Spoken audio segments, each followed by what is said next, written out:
Welcome back to 7th grade science. Today I'll be showing you how to do the ionic bonds assignment.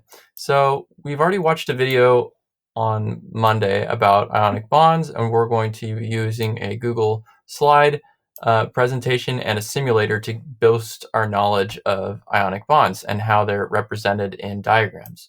So after watching the video, I want you to click through and learn about ionic bonds.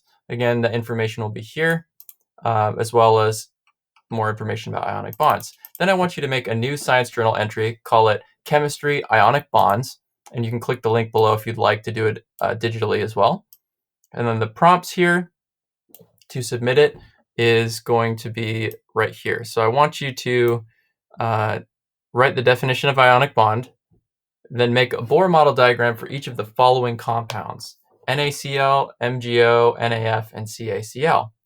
Here's the link for that. I'll show you how to do that. So underneath the image here, you'll see that there is a piece of information that says click the image below to use an ionic bond simulator. What I want you to do is do that. Let's open the link.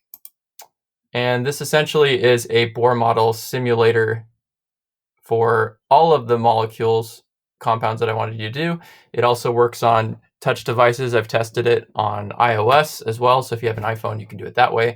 But you can click and drag or touch and drag the molecules around. I would say click on element symbol because that will show what it is.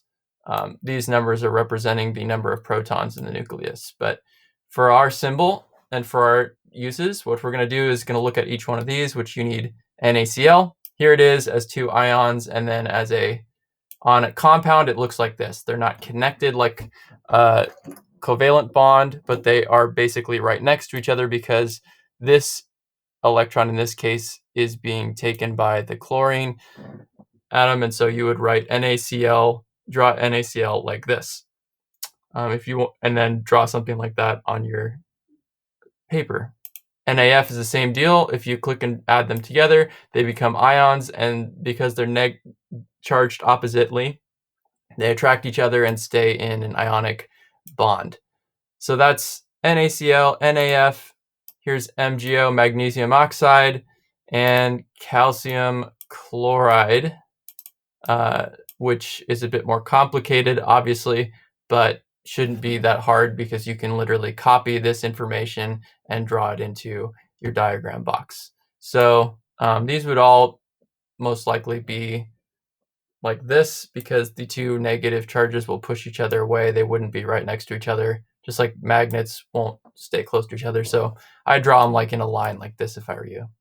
But if you have any questions or need help with how to draw these diagrams into a piece of paper or on the diagram, please let me know. What I don't want to see is people taking screenshots of this and clipping it into your presentation, because that does not show that you actually know how to do the Bohr diagram. That just shows that you know how to take a screenshot of something.